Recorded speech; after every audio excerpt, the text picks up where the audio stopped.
Muli po, binabati namin kayo, Happy Kingdom Living 24/7 forever. Amen? Amen. Yun po ang napakagandang pagbati namin sa Christ Kingdom na pinamumunuan ng ating dakilang hari sa langit at kanyang anak, ang kanyang banal espiritu. Ang live broadcast ito ay gagamitin ng Holy Spirit para mas marami pang maabot namin sa buong Pilipinas, sa buong sanlibutan, na mayroong kaharian ang Diyos na itinatag dito sa lupa.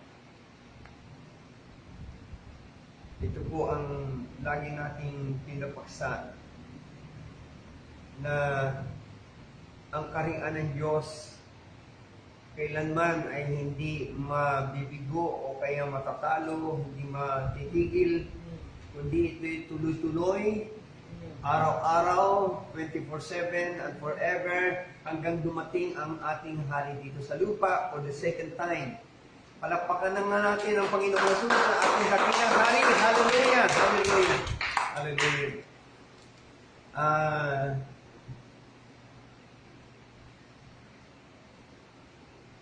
Mayroong talata sa Biblia na babasahin po ako sa inyo sa sandali ito. Sa Revelation 3 verse 10.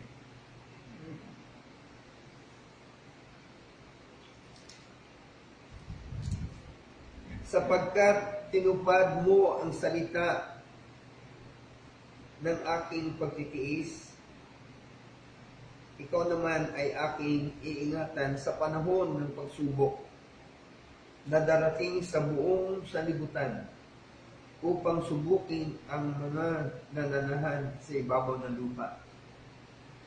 Iulit po natin ang pagbasa. Sapagkat tinupad mo ang salita, Revelation 3:10, sapagkat tinupad mo ang salita ng aking pagtitiis, ikaw naman ay aking ingatan sa panahon ng pagsubok na darating sa buong sanlibutan upang subukin ang mga nanahan sa ibabaw ng lupa. Basahin ko nga dito sa Mabuting Balita, sa mababaw na salin, sa Revelation chapter 3 verse 10.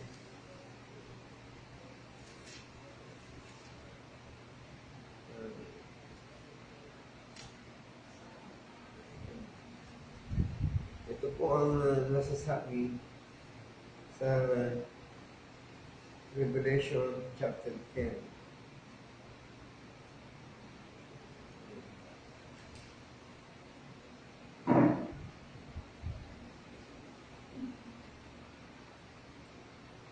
Sapagkat tinupad mo ang aking utos. Yun, mas magandang salin to. Sapagkat tinupad mo ang aking mga utos na magtiyaga. Ingatan naman kita sa pagdating ng panahon ng pagsubok sa lahat ng tao sa buong sanlibutan. Sumabay kayo lahat sa aking mga kapatid, kayo narito, at maging sa tahanan ninyo, ay pwede tayong sumabay habang tayo ay nagbabasa sa Revelation chapter 3 verse 10. Okay, 1, 2, 3. Sapagkat tinupad mo ang aking utos na magtiyaga. Ingatan naman kita sa pagdating ng panahon ng pagsubok sa lahat ng mga tao sa buong sanlibutan.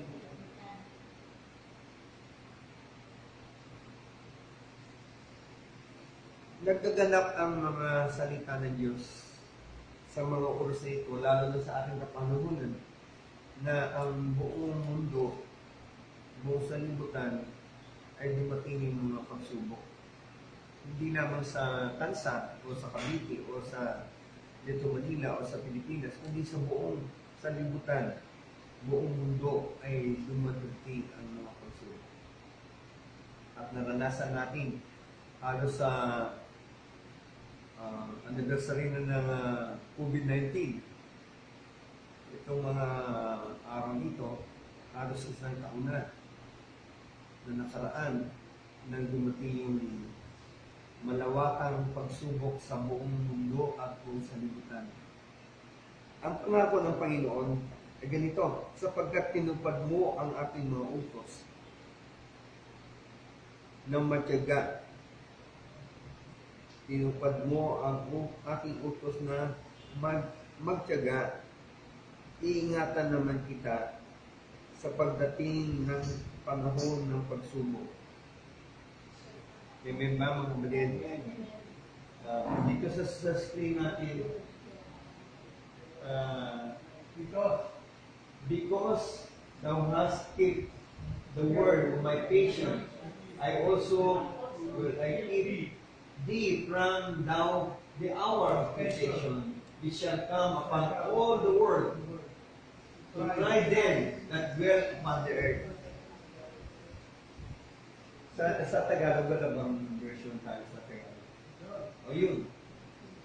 Sa screen po, babasahin natin. Sapagkat tinupad mo ang salita ng aking pagtitiis, ikaw naman ay aking ingatan sa panahon ng pagsubok na darating sa buong sanlibutan upang subukin ang mga nanahan sa ibabaw ng lupa. Kaya ang talatang ito ay nagaganap ngayon sa ating kapanahonan na ang buong lupa, buong sanlibutan ay dumadanas ngayon ng pagsubok. At marami ang nalupaypay, marami ang bumagsak, marami ang nagbibigay dahil sa malawakang pagsubok sa pamagitan ng COVID-19, coronavirus, na ngayong taonan at nakarang taon ay nasubukan ang buong sanlibutan ng ganitong pangyayari. Tama ba, Pastor Jerome?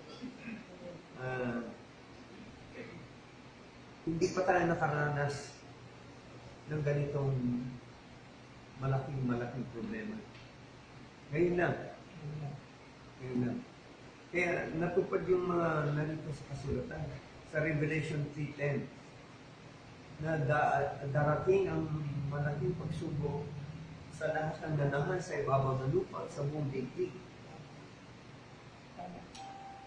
Tama. Kasi nasusulat pala yun. Pero ang maganda dito, ang pangako ng ating hari, sapagkat tinupad mo ang salita ng aking pagtitiis. Ito ang ginawa ng mga taong nagtiga, nagtiis, lumaban sa pananampalataya, tinupad ang mga utos ng Panginoon. Ang pangako ng Panginoon,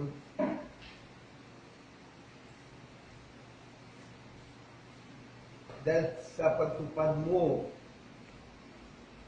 ng aking mga utos, ikaw naman ay aking ingatan. Ikaw naman ay aking ingatan sa panahon ng pagsubok.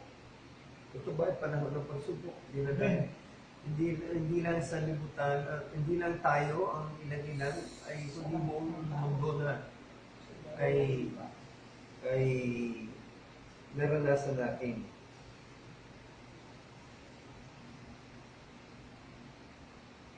Iingatan kita sa panahon ng pagsubok na darating sa buong sanlibutan, na subukin ang mga nanahan sa ibabaw ng lupa.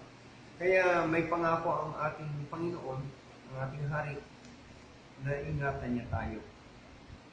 Hindi niya tayo pabayaan dahil tayo mga anak ng Hari, anak tayo ng Diyos.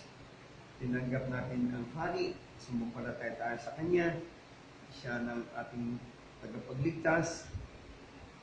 Kaya lahat ng kapamakan, iligtas na tayo.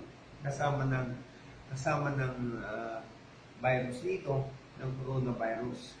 Kaya mga kapatid, ini-encourage ko kayo sa pamagitan ng salita ng ating Hari, sa pamagitan ng salita ng Diyos na ating nabasa, na mayroon tayong tagapag-ingat, mayroon tayong tagapagligtas, mayroon tayong dakilang manggagamot, na hindi na siya sumisigil ng pera, malaking pera, kundi ay pinapagaling niya at ginagamot niya ang lahat ng may sakit at may karamdaman. Dahil iyon ang bahagi ng mission niya sa pagtatag ng kaharian ng Diyos sa lupa. Kaya nang narito si Kristo sa lupa, lahat ng uri ng sakit,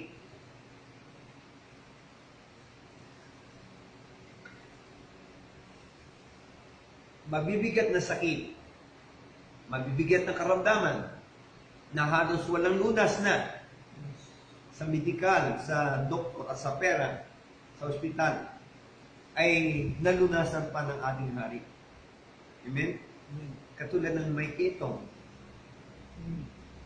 nalunasan ng Panginoon ng may ketong. Wala siyang siningin na pera. Hindi libre ang kanyang panggagamot. Yun ang kabutihan ng ating gobyerno. Gobyerno ng ating Panginoon Jesus, gobyerno ng kaharian ng Diyos, lahat ay libre. Pero ngayon, pag ikaw may sakit, nag-swab test ka, may libo-libo na. At pag tinamaan ka ng COVID, mayroong nag-report na 700,000 ang siningit sa kanya, 2 araw lang, namatay naman. Namatay. Sa gobyerno ng ating hari, Panginoong Jesus, libre ang lupo na palakan niya, libre ang nikitong, mga bulag, mga pipi, mga bingi, pinagaling ng Panginoon, ginawa niyang himala na libre lahat. Kaya si Kristo, ang ating Panginoong Jesus, yun ay bahagi ng pagtatag niya ng kaharian dito sa lupa. Hindi siya nagtatag ng anumang reliyon. Hindi siya nagtatag ng Baptist, ng Protestante, ng Katoliko, ng Christianity, ng mga Pentecostal, ng Oneness, ng mga Charismatic. Hindi siya nagtatag ng gano'n. Kundi ang dahilan kung bakit siya naparito sa mundo, sa sanlibutan, upang muling itatag ang kaharian ng Diyos dito sa lupa. Ulitin ko, ang mission ng Panginoon, ang goal ng ating Panginoon Jesus, ay muling itatag ang kaharian ng Diyos dito sa lupa para sa tao. Hindi para sa ato pa man, kundi para sa ating mga tao. Ang layunin niya kung bakit gusto niyang maibalik ang kaharian dito sa lupa. Dahil originally, ang tao ay pinagpala niya noong unang panahon nang siya ay narito sa lupa ng ating amang Diyos kasama ni Adan, kasama ng unang magulang natin, ay nagtatag niya ang kaharian dito sa lupa. Pastor, saan mo ba nakita, saan mo ba mabasa sa Biblia yung noong unang panahon ay meron ng kaharian? Meron ng kaharian. Mabasa natin yan sa aklat ng Mateo. Tandaan niyo mga kapatid ang mga talatang ito dahil maraming magtanong sa inyo kung saan natin mabasa yung kasulatan na nagtatagda ang Diyos dito sa lupa ng kaharian bago pa man nagkaroon ng tao, bago pa man nagkaroon ng ating magulang na si Eva at Adam, may kaharian na dito sa lupa.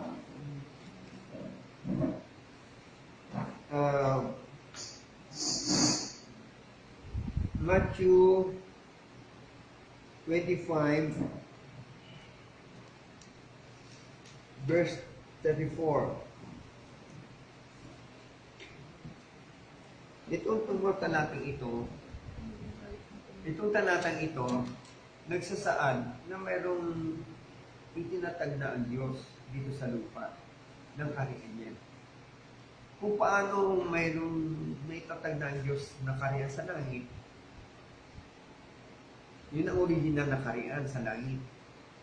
Pero gusto niyang ma-extend ang kanyang kaharian dito sa lupa. Kaya, yun ang mabuting balita na mayroong kaharian ng Diyos sa lupa. Hindi lang ang kaharian niya sa langit. Kung ang nanatili ang kanyang kaharian sa langit at walang kaharian sa lupa, di kawawa tayo sa kaharian ni Satanas. Mga pastor, mga leaders ng simbahan, paniwalaan niyo po ang nasusulat sa Biblia dahil ang ating batayan sa paniniwala natin na ayon sa Biblia. Ang sinasabi mo nating kaharian nandito sa lupa ay ayon ba sa Biblia? Kung wala sa Biblia, ay hindi natin paniwalaan. No? Pero kung nasusulat naman, nababasa naman, maliwanag naman, walang dahilan na hindi natin paniwalaan na may kaharian ng Diyos dito sa lupa. Amen po ba yung mga kapatid? Amen. Amen po ba yung mga pastor? Kayong mga kapwa kong pastor, ako naman ay hindi naniwala noon na may kaharian ang Diyos dito sa lupa.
ni Kristo ang kasalanan.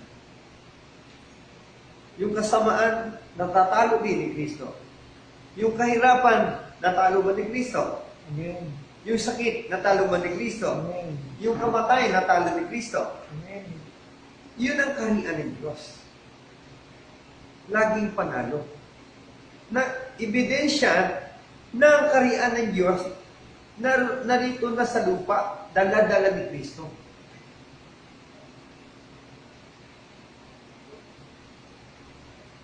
I-demonstrate niya ang kaharian ng Diyos sa lupa.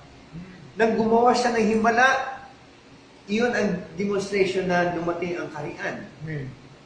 Nang siya'y nagpagaling, iyon ang palatandaan na siya'y dumating ang kaharian.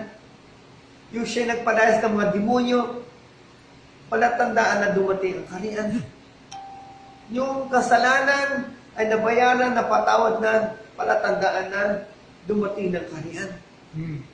Yung bumuhay siya ng patay, darating ang kaharian, dumating ng kaharian. Kaya lahat ng ginawa ni Kristo, lahat ng sinabi niya, lahat ng turot aral niya, na ibig sabihin ay kaharian ay dumating na. Hello? Amen.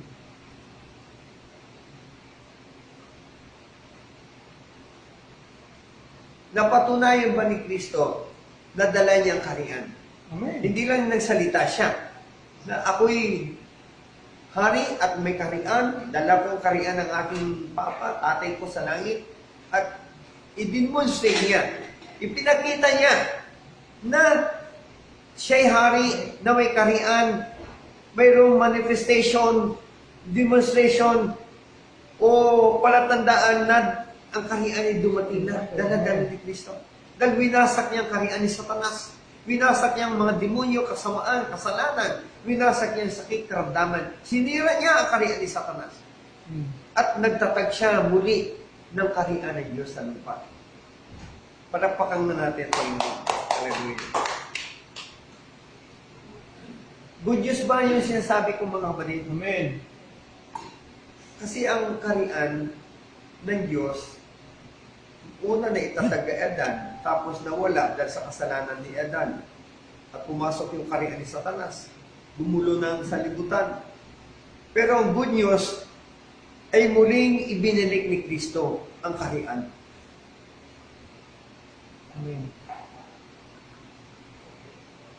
Ang kaharian na nawala ng unang Adam, binalik ng huling Adan na walang iba si Kristo. Amen. Kaya good news, mabuting balita, magandang balita. Anong magandang balita? Yung kaharian ng Diyos na ibalik na sa tao. Yun po ang layunin. Yun po ang overall goal ng Diyos Ama at ng kanyang anak na ibalik na ang kaharian ng Diyos dito sa lupa para sa tao. Para ang tao ay makalaya na sa kasalanan, ang tao makalaya na sa sakit, ang tao makalaya na sa kahirapan, ang tao makalaya na sa magulong pamumuhay, makalaya na sa masamang bisyo, sa kasamaan, sa kasalanan, sa kamatayan, sa kahirapan, makalaya na tayo. Dahil sa ang kaharian ng Diyos ay dumating na sa lupa. Amen.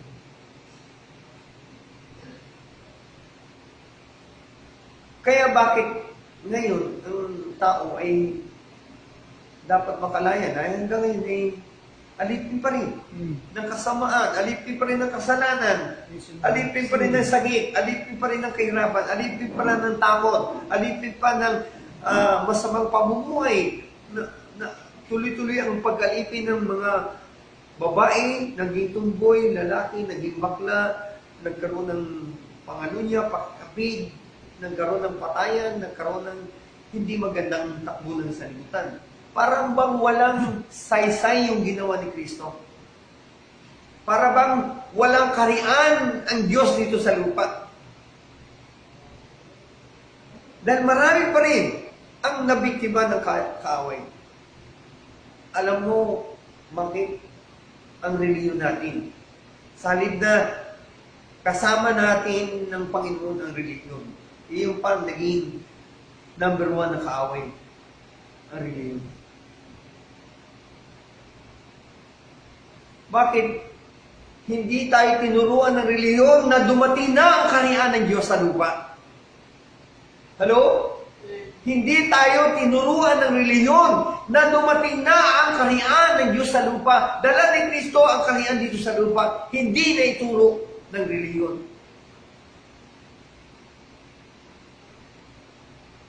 Totoo ba mga kapatid o hindi totoo? Tanong ko na ituro nga ba sa atin ng relihiyon, ng Kristyanismo, na mayroong langit sa lupa, mayroong kaharian ng langit sa lupa, mayroong kaharian ng Diyos sa lupa, na ituro ba ng relihiyon sa atin? Naituro ba yan ng Baptist? Naituro ba ng Pentecostal? Naituro ba ng Methodist na mayroong kaharian ng Diyos sa lupa? Wala. Naituro lang nila, maligtas ka, mapatawad ka, mapagaling ka, madali tayo, at ginhawa ka. Maganda yon, pero kulang yon. Ang totoong number 1 na dapat malaman ng tao ay dumating na ang kaharian ng Diyos sa lupa, dala ni Kristo. Hindi dala ni Kristo ang Kristyanismo, hindi dala ni Kristo ang Baptist, Pentecostal, Methodist, hindi dala ni Kristo ang Katoliko, hindi dala ni Kristo ang mga reliyon. Wala siyang reliyon dinala. Ang dala ni Kristo bilang hari, yung kaharian ng Diyos sa lupa. Kaya sa halip na naging kakampi ng Diyos ang mga reliyon, ay naging hadlang pa. Ayaw maniwala, believe the gospel. Ang tunuro lang, repent. Tama na, mag-repent. Pero yung believe the gospel of the kingdom, ayaw nila. Ang gospel lang na sinasabi nila, yung gospel of salvation. Yun ang natutunan natin, yung gospel of salvation. Pero yung gospel of the kingdom na dala ni Kristo ay hindi naniwala ng tao. Kaya tuloy-tuloy ang pandaray ni Satanas. Tuloy-tuloy ang pandaray ni Satanas sa mga tao. Okay, sumimba kayo, mananayin kayo, pagaling kayo, pero huwag niyo ituro yung kaharian ng Diyos sa lupa.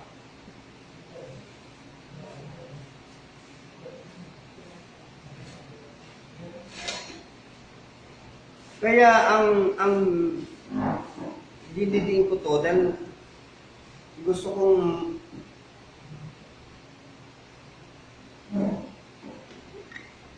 makasama kayo sa pagpalaganap ng kaharian ng Diyos sa lupa. Sino pang mangaral ng kaharian ng Diyos sa lupa kung hindi tayo maniwala din? Kaya ang pangalan ng simbahan natin, Christ Kingdom. Hindi sa heaven lang, kundi Christ Kingdom lang. Dahil nalaman ito ng mga pastor noon, sabi niya, mali ng turo ni Pastor So. Dahil ang kingdom na alam natin sa heaven lang. Pero siya ay turo niya ay kingdom dito sa lupa lang. Ang paniniwala natin, may kingdom ang Diyos sa langit. Okay. At the same time, may kingdom siya dito sa lupa. Yun ang complete na mensahe. Pero kinagisnan natin turo, ang kaharian ay sa langit lang. Punta tayo ng langit. Tama. Pag namatay ka, paano pamumuhay mo dito sa lupa kung walang kaharian dito sa lupa? Kung hindi naghari ang Diyos sa lupa, paano ang panlaban mo sa kaharian ni Satanas? Kaharian ng mga demonyo, kasamaan, kasalanan, tukso, wala kang panlaban kung walang kaharian ng Diyos sa lupa. Pwede bang labanan mo ang kaharian ni Satanas, ang reliyon? Pwede bang labanan mo ang kaharian ni Satanas sa pamamagitan ng gobyerno? Hindi. Ang tayong pag-asa natin, tayong solusyon sa problema ng tao, sa problema ng buong sanlibutan, ay malaman nila na mayroong kaharian ng Diyos sa lupa. At pagpasahod tayo dito sa kaharian para malutasan ang problema natin. Para mabigyan ng solusyon ang problema ng kahirapan.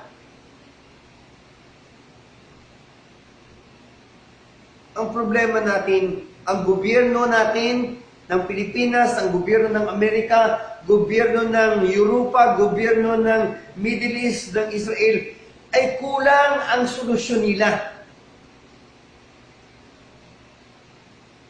Pumunta naman tayo sa iba't ibang reliyon, kulang din ang reliyon, kulang din ang solusyon.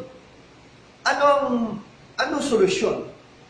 Ang tayong solusyonan, ang gobyerno na dala ng hari na walang iba, si Kristo.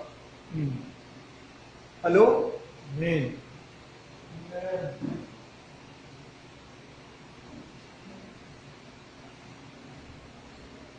Palapakan natin ang gobyerno.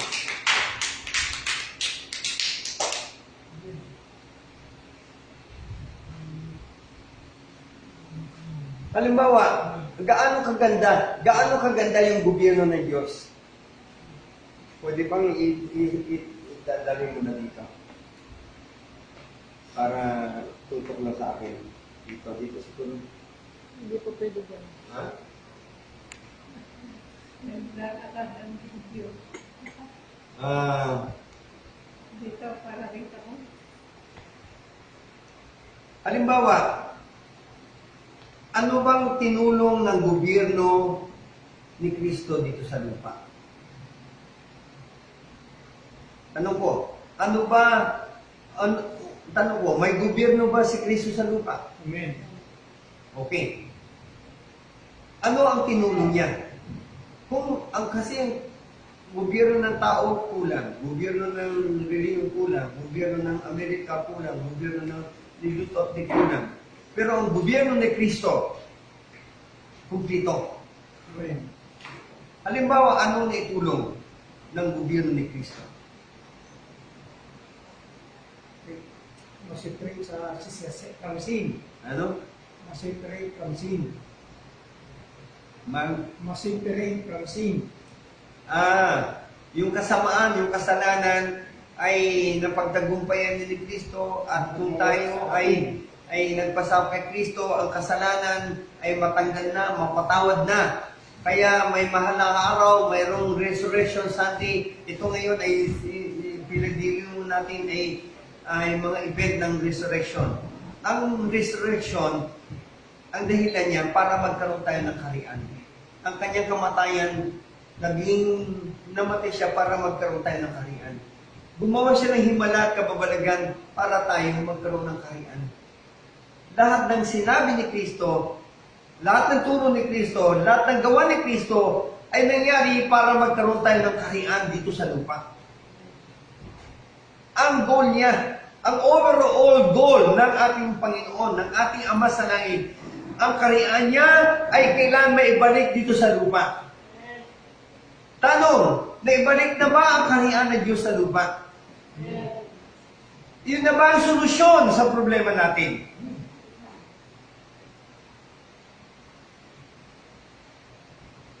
Halimbawa, kasalanan, nabanggit mo, Pastor.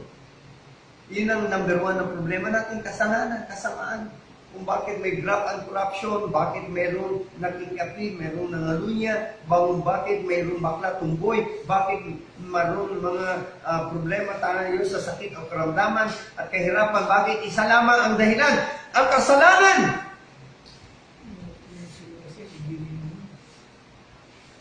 Ang kasalanan. Ulitin ko, Ang problema natin, isa lang, kasalanan ng mga tao, ng pagsuway sa Diyos, pagrebelde sa Diyos. Kaya, dahil sa kasalanan, iba't ibang kasamaan ang dumarating sa daigdig. Nabanggit ko na. Kung bakit mayroong patayan dahil sa kasalanan, bakit na mayroong nakiapi dahil sa kasalanan, bakit mayroong kamatayan dahil sa kasalanan, kung bakit mayroong kahirapan o sakit dahil sa kasalanan. Tama po ba yun? Ngayon, ang kasalanan ba, nabigyan ba ng lunas ng kaharian ng Diyos? Amen. Amen. Amen. Kaya si Kristo namatay doon sa krus para bayaran ang kasalanan, para alisin ang kasalanan. Sabi ng Biblia, the Lamb of God who take away the sin of the world. Si Kristo bilang tupa ng Diyos ang nag-alis ng kasalanan at nagbayad ng kasalanan.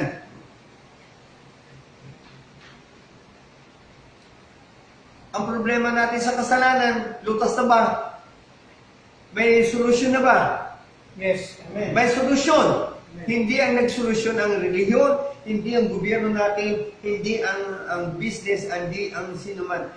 Ang nagsolusyon ng kasalanan natin, walang iba kundi ang hari, ang Panginoon at ang kanyang kaharian. Winasak niya ang kasalanan sa tao. Inoperate ngayon ang kapatawaran, kaligtasan at buhay na walang hanggan at pagbabago.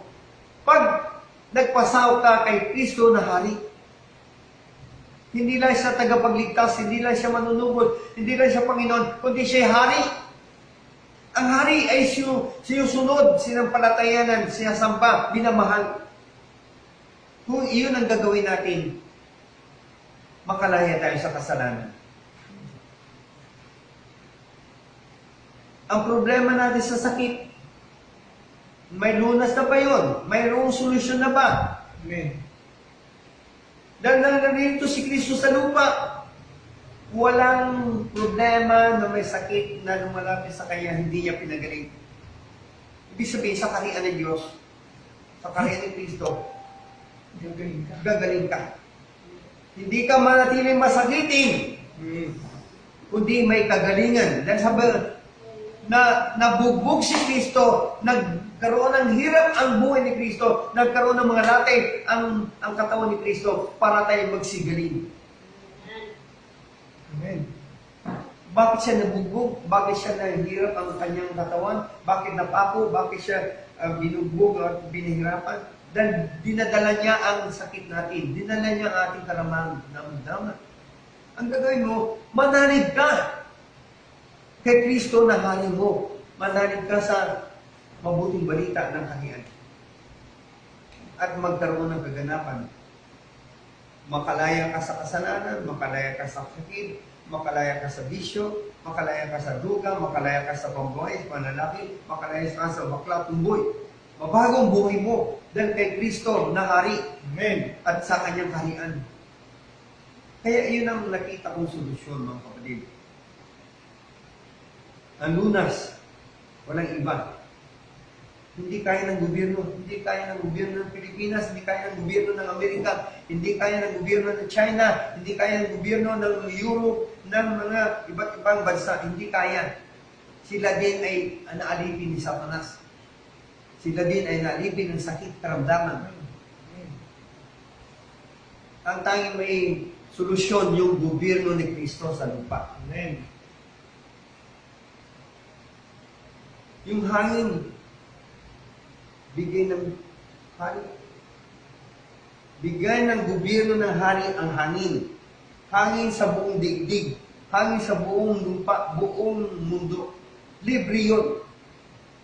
7 billion mahigit na tao nabubuhay dahil may hangin. Nanggaling sa gobyerno ni Kristo. Tama po ba yung sinasabi ko? Amen. Produkto ba ng relihiyon? Produkto ba ng gobyerno ng tao ang hangin? Hindi. Hindi. Kaninong produkto ang hangin? Kaharian. Sa kaharian, sa gobyerno ni Kristo. Kaya maganda yung gobyerno ni Kristo. Hindi lang hangin, kundi tubig. Kung walang kayang tubig ang tao, mabubuhay kaya. Mamatay tayong lahat. Amen. Si Bilbilyo mahigit, mamatay tayo lahat kung walang tubig. Ang halaman na walang tubig, mamatay lahat. Ang hayop na walang tubig, mamatay lahat. Ang mga ibon na walang tubig, mamatay sila lahat. Malaking bagay na may tubig. Yun ay bigay lamang ayuda ng hari, ayuda ng gobyerno ng hari, ang tubig at araw at init. Diba? May araw tayo, may liwanag tayo, may init tayo. Libre lang yun. Amen. Kaya kung isip-isipin mo, nabubuhay ang lahat dahil sa gobyerno ng Panginoon. Ang bansa natin nabubuhay dahil sa gobyerno ng Panginoon. Ang gobyerno ng Amerika nabubuhay. Ang gobyerno ng China, ang gobyerno ng Amerika, Africa, at Middle East, lahat ng gobyerno nabubuhay dahil sa gobyerno ng Diyos. Amen. Oh. Tama ba yun, Mike? Tama.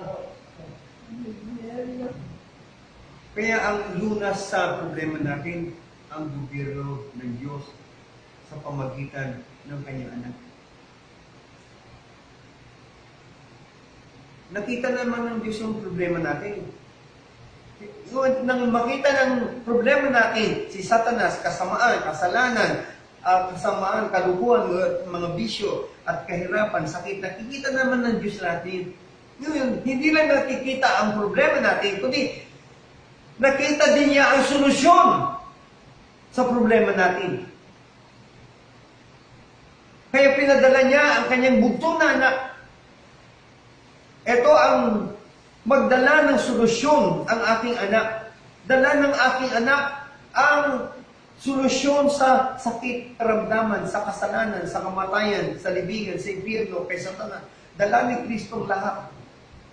At tinatunayan ni Kristo na sinira at binasak niya ang gawa ni Satanas. Amen. Ang kasamaan, binasak niya. Ang kasalanan, sakit, karamdaman, kamatayan, libingan, mga demonyo, masamang lahat. Pinalayan niya. Kaya, dapat makita natin yun ang problema at makita din natin ang solusyon. Totoo ba sinasabi ko, mga Amen. Kaya ako'y hindi tumitigil. Sabi ng pastor, makulit yan si pastor. Dapat kinukulit kita dahil mali yung pamumuhay mo, mali yung turo mo. Ayaw mo kaharian ng Diyos dito sa lupa. Anong gusto mo? Kaharian ni Satanas, kaharian ng reliyon, kaharian ng gobyerno, kaharian ng tao? Kulang naman yan. Etong solusyon, kumplitong solusyon, ang gobyerno ng Diyos sa lupa, dala ni Kristo. Kaya dapat mong igiit, sasabihin ko. Sa radyo man, sa television man, sa internet man, o sa Facebook man, o sa messenger man, sa lahat ng aspeto ng aking buhay, ang kaharian ng Diyos, dapat igiit mo, ituro mo, ipaalam mo.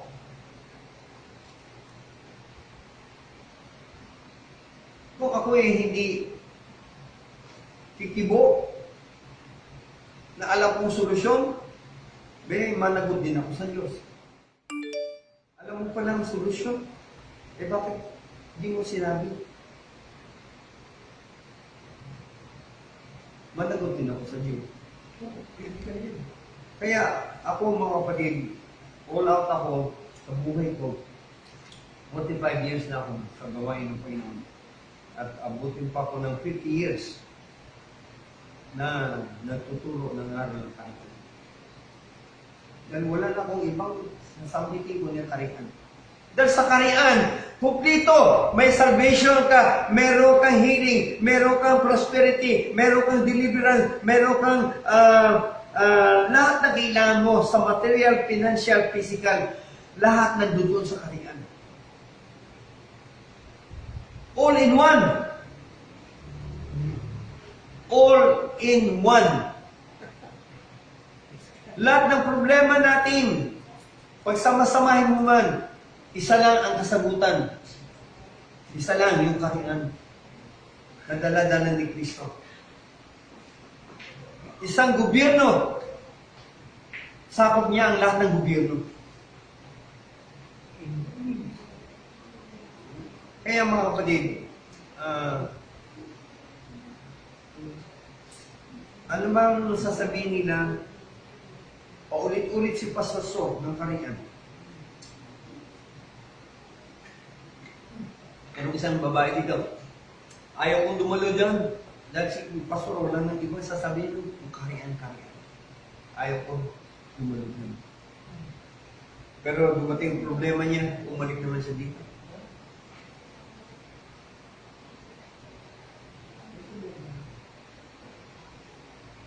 Kung naintindihan lang natin, kung naliwanagan lang ang isip natin, na tama pala si Pastor. Maraming mga nagsabi sa akin, kulto-kulto, ngayon kasama na natin sa kanila. Noon na si Pastor Joe, yung dati. Ngayon kasama na lang sa kanila. At hindi lang siya, maraming mga pastor. Pero dahil sa kakulitan ko na magpulot mangaral ng kaharian, manalangin ng kaharian na dumating. Let your kingdom come. Let your will be done. On earth as it is in heaven. Dahil iyon yung plano ng Diyos. Iyon ang layunin ng Diyos. Iyon ang panalangin ng Diyos. Masama ba ang kaharian ng Diyos na dumating sa lupa? Masama ba? Hindi actually siya. O napakabuti? Amen. Kung wala ang kaharian ng Diyos sa lupa, ano mangyari dito sa lupa? Kaharian ni Satanas. Lahat ay sakupin ni Satanas. Lahat ay tuksuin ni Satanas. Lahat ay bigyan na ng druga, pambabae, panlalaki, at corruption. Hell on earth ang maranasan natin. Kung wala yung heaven on earth na dala ni Kristo dito sa lupa, maging hell on earth. Impyerno sa lupa. Naawa ang Diyos. Nakita ng Diyos ang problema natin. At hindi lang nakita ng Diyos, kundi pinadala niya ang solusyon. Pinadala niya ang lunas. Isa lang, si Kristo. Nadala ni Kristo ang kaharian ng Diyos sa lupa. Naibalik niya sa tao. Naibalik na ba ang kaharian ng Diyos sa tao? Amen. Amen. Amen. Kaya ang taong pinagharian ng Diyos ngayon, walang takot sa COVID-19, walang takot sa kay Satanas, walang takot sa mga demonyo, walang takot sa lahat ng maalipin na kasamaan, kasalanan. Walang takot sa kamatayan. Na napagtagumpayan ng kamatayan. Si Tata Maranito, ngayon nakaburo sa bahay niya. 97 years old na siya. Kasama natin siya dito. Isa sa matapat na kasama natin sa Christ Kingdom. 97 na bago siya namatay. Nakaburo lang niya siya doon sa bahay nila. Sa loobin ng Panginoon, kung may panahon tayo ngayong hapon, gabi, makarating tayo sa bahay nila. Diyan sa punta lang. Sa Martes, ililibing natin siya. At ako doon ay magbigay uli ng mensahe. Noon ng Mercedes, pumunta ako ko sa bahay nila. Ng unang service kami doon sa punta. Sa darating yung Martes, ibibig siya doon sa St. John, dito sa Mulawin, St. John. At magkaroon tayo ng huling service doon sa cemetery. Kaya, ang buhay natin mga kapatid, maging makabuluhan kung ang buhay natin ay nakaalay sa hari, musunod sa hari, hindi tayo sa ating hari. At forever, makasama natin ang hari sa kanyang kaharian. Ay lahat ay magbukas At tumayo tayong lahat at magpasalamat tayo na alam natin yung problema at alam natin solusyon. Ang solusyon, kaharian ng Diyos na dala ng Panginoon Jesus. Yun lamang ang solusyon.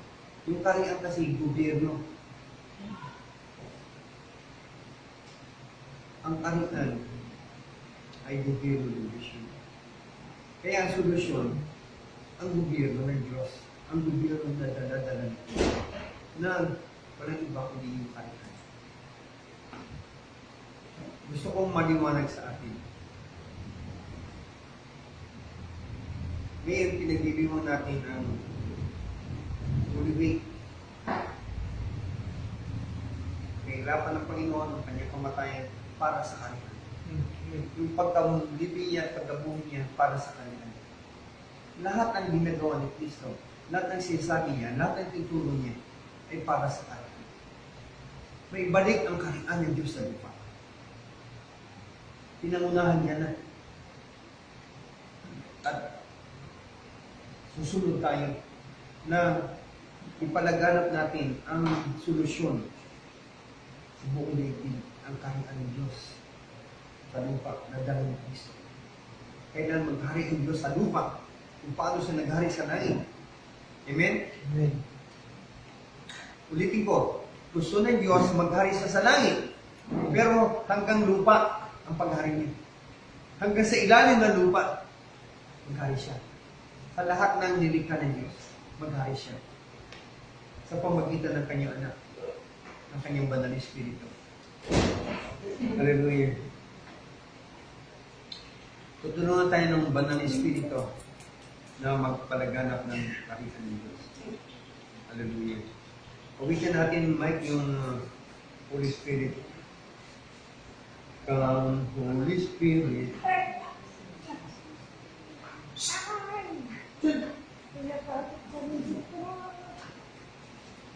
Ito ay mangyari lamang kung ang kapangyarihan ng Holy Spirit ay dumating sa atin. Araw-araw o maipahayin natin ang paghahain ng Diyos at mawasak natin ang paghahain sa Satanas. Pagwasak ng reliyon, pagwasak ng gobyerno ng tao, hanggang sa ang gobyerno ng Diyos ay siyang may tatag. Hallelujah. Awitin natin yung Come Holy Spirit. Hallelujah. Walin nila. Hallelujah.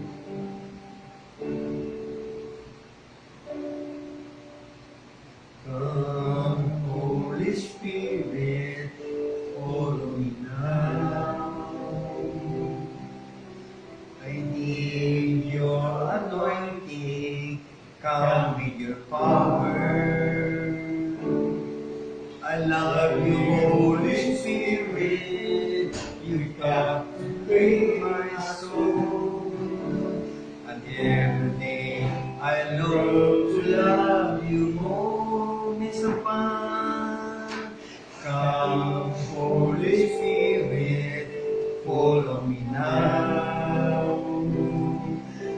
I need your anointing. Come with your power. I love you, Holy Spirit. You've got to bring my soul. And every day I long to love you more. I'm reaching for your heart. You heal my life in your hand, drawing me closer to you. I feel the power in you. Nothing compared to this place where I can see you face to face. I worship you in spirit and in truth. Hallelujah. Mga sandali ito, mga kapatid, habang kami umaawit, hinihipo kayo ng ating Panginoon Jesus. Hinihipo kayo ng ating Hari. Sa mga sali ito sa inyong tahanan, sa inyong lugar, saan man kayo naroon, naabot kayo ng live broadcast nito ng Christ Kingdom on Earth. Hayaan nyo, pagharian kayo ng Panginoong Jesus at patawarin ang kasalanan. Isuko natin ang buhay natin sa Kanya upang maranasan natin ang paghari ng Diyos sa buhay at ang paghari ni Satanas ay mawasak na, maalis na sa ating buhay. Ang paghari ng sakit karamdaman mawala na, ang paghari ng kasamaan, kasalanan mawala na, ang kariyan ng Panginoon, ang pag-ibig niya, katuwiran niya ay darating sa inyong mga buhay at sa buhay natin. Oh, hallelujah! Habang kami umaawit dito, ay hindi po kayo ng Panginoon. Awitin natin yung awit natin, maghari ka o Diyos. Hayaan na yung maghari ang Diyos sa ating buhay ngayong oras ito ng celebration natin ng pagkabuhay ni Kristo sa libingan at kamatayan.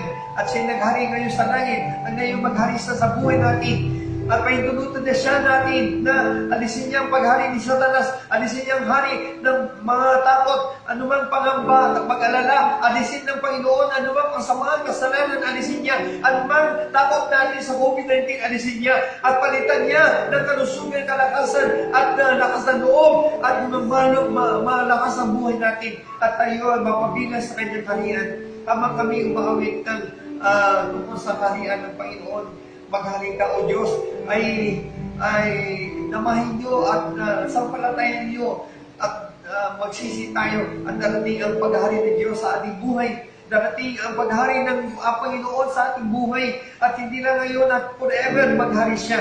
Kaya mayroong mahal na araw para maghari si Kristo. Kaya mayroong kamatayan para siya maghari. Mayroong pagkabuhay na magmuli para siya maghari. Mayroong himala at kababalaghan para siya maghari. Hanggat hindi siya naghari sa buhay natin, ay hindi po tayo mababago, hindi tayo maligtas, hindi tayo makaranas ng magandang buhay.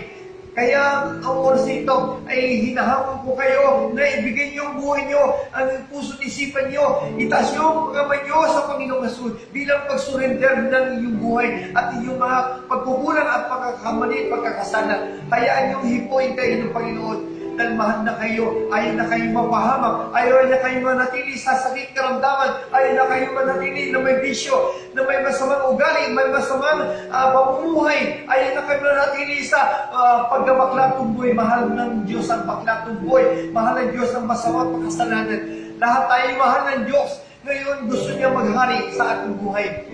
Itong dahilan kung bakit napunta ang Panginoong Jesus dito, para ibalik niya ang paghari ng Diyos sa tao, sa buhay natin. At hayaan natin maghari ang Diyos sa ating buhay. Habang tayo may nanalangin, habang tayo paawin, ay hayaan yung tipuin kayo ng Panginoon. Patawarin niya kayo at iligtas niya kayo at pagalingin niya kayo at bigyan kayo ng katahimikan, kapayapaan at bigyan na kayo ng magandang buhay at paginhawang buhay, mapayapang buhay. Malisin niya magulong ang buhay natin. Magkaroon ng makabuluhan ang buhay natin sa oras ito. Hallelujah. Misa pa, awitin natin, maghari ka o Diyos. Hallelujah.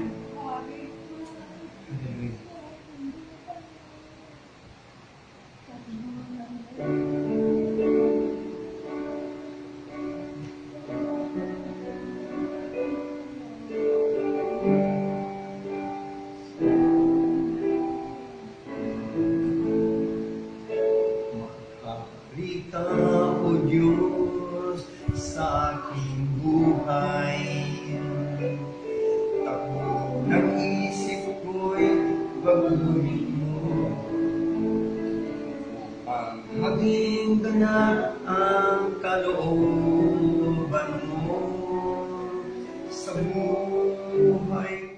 Kiram sa iyo. Misa pa, dalahin natin ang awit nito na taas sa puso niyo mga kapatid. At darating sa inyong Panginoon, darating sa inyong Banal na Espiritu, darating ang paghari ng Diyos sa buhay natin. At ubos tayong mga kalaya, mabago, at maligtas, at maginhawa, at malasayang buhay natin. Minsan pa, awitin natin ang maghari ka o Diyos. Hallelujah. Hallelujah. Maghari.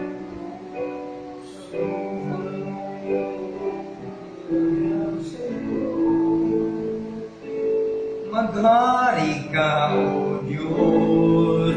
Maghari. hari ka, Jesus, puso kaluluwa ay alay sa'yo.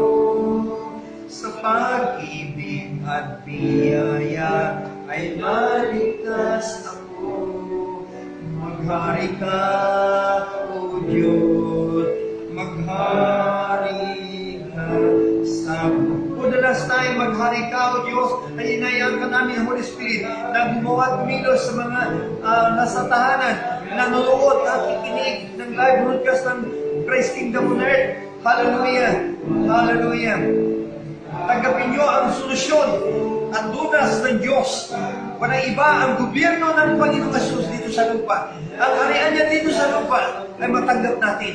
At makalaya tayo sa kaharian ni Satanas, kaharian ng sanlibutan, kaharian ng reliyon. O sa kaharian ng tao, makalaya tayo. Hallelujah, hallelujah. Tuloy-tuloy niyo kayong maawit. Hallelujah.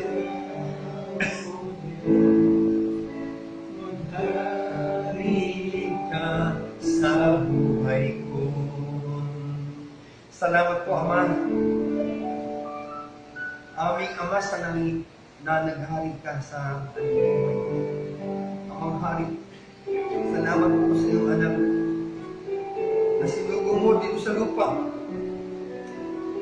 at ibalik ang kaharian mo na nawala ni Eva at Adan. Ibinalik mo, Panginoong Jesus, ang kaharian ng Diyos dito sa lupa sa mga taong nagsisi at sumampalataya sa iyong mabuting balita. Ngayong oras ito ay pagharian mo sila. Pagharian mo ang mga tao na gusto nilang sumuko sa iyong kaharian. Tanggapin kanila bilang hari at ang kaharian dala mo, tanggapin namin. Salamat po. Ang coronavirus na napalitan ng corona ni Kristo na siyang hari ng buhay namin. Salamat po. Hallelujah. Salamat sa kapatawaran, kaligtasan sa buhay na walang hanggan, sa pagbabagong buhay, sa kapayapaan, sa katahimikan, at sa kaginhawaan ng pamumuhay namin sa iyong kaharian. Masaya kami na pabilang sa iyong kaharian. Mapalad kami na nalaman namin ang katotohanan na mayroon kang kaharian sa lupa. Hindi lang ito malaman namin, kundi ito maunawaan namin ng kaharian mo ay dumating na dito sa lupa. At hindi lamang maunawaan at malaman, kundi may pamumuhay namin ang kaharian mo sa lupa. Sa kapangyarihan mo, Banal Espiritu, mangyari ang lahat ito. Tipuin mo ang iyong mga anak sa kanilang tahanan, sa kanilang panunood at kanilang pakikinig. Let your kingdom come. Let your will be done in their life. Hindi lamang sa buhay ng mga nanood nakikinig, kundi sa buong bansa namin, ang dalayan namin, ang buong Pilipinas ay mapagharian mo. Maging kingdom nation, ang bansang Pilipinas. Ang buong daigdig, Amerika, Europa, ang Asia, at ang Middle East, ang China, ang India, ang lahat ng Israel at ang Middle East, at ang lugar ng Africa, lahat ng mga tao sa daigdig nito na dumadanas ng pandemic, dumadanas sila ng kahirapan at sakit o karamdaman o kaya coronavirus ay winawasak namin, sisira namin ang lahat ng person ng kadiliman, lahat ng pandaray mo Satanas sa mga tao ito ay pinapalayan namin sa pangalan ni Jesus. Ini-enforce namin ang victory mo, Panginoong Jesus, laban sa sakit, laban sa karamdaman, laban sa kamatayan, laban sa kahirapan, laban sa pandaraya ng kadiliman. Lumayas kayo, umalis kayo. Ang kaharian ng Diablo, winawasak namin sa lahat ng mga tao dito sa lupa. At ang kaharian ng Diyos, ang siyang maranasan ng mga tao dito sa buong daigdig, sa buong lupa, at sa Tansa, sa Cavite, sa Metro Manila, sa buong Luzon, Visayas, Mindanao. At ang gobyerno namin ay pamunuan mo si Presidente Duterte at ang kanyang kabinete at ang Malacanang, ang kanyang pamilya, ang Senado, Kongreso, at ang military, ang mga PNP, at ang mga local government, ang mga nasa provincial government ay pagharian mo hanggang sa barangay government, pagharian mo po. Maghari ka, maghari ka, maghari ka. Dalayan namin na lahat ng tao na nilikha mo, na ibalik mo na sa iyong kaharian at maranasan nila ang kaharian mo na masaya, maganda, na napatawad, na ligtas at na nababago at naggubiginhawa at naging masaya, naging mapayapa ang mga tao dahil ikaw na ang naghari, Panginoong Jesus. Ikaw na ang karapat-dapat maghari. Walang karapatan maghari sa amin ang tao masama, kasalanan, ang mga demonyo, ang mga samang espiritu, maging si Satanas, walang karapatan maghari sa aming buhay. Ikaw lamang, Ama, at ang iyong anak ang may karapatan maghari sa amin. Oh, salamat po, Ama, sa iyong anak na pinadala dito sa lupa. Tinatanggap ka namin, Panginoong Jesus, bilang hari tagapagligtas, hari Panginoon, hari manunubos namin, haring manggagamot namin. Amang Hari, maraming salamat sa iyong anak, sa iyong banal na Espiritu. Sa pangalan ni Jesus, pagpalain mo po ang mga taga-Christ Kingdom on Earth. Nandoon sila, nanonood at nakikinig, ay pagpalain mo sila at ang tapang at lakas ng loob at mawala ng takot, pangamba at ang pagsamba namin ay maging maganda at maayos na dahil nagtagumpay na kami sa lahat ng problema namin, sa lahat ng kailangan namin. Natugunan mo na, Ama. Bilang dati ka namin sa langit, natugunan mo ang pangailangan namin lahat sa material, sa physical, sa spiritual, sa mental, sa financial. Lahat ng pangailangan namin ay sagot mo, Ama. Sa gobyerno mo ay masagana sa pangalan ni Jesus. Lahat may magsabi ng Amen. Amen. Amen. Hallelujah. Mag-communion tayo. Ipatay mo na yung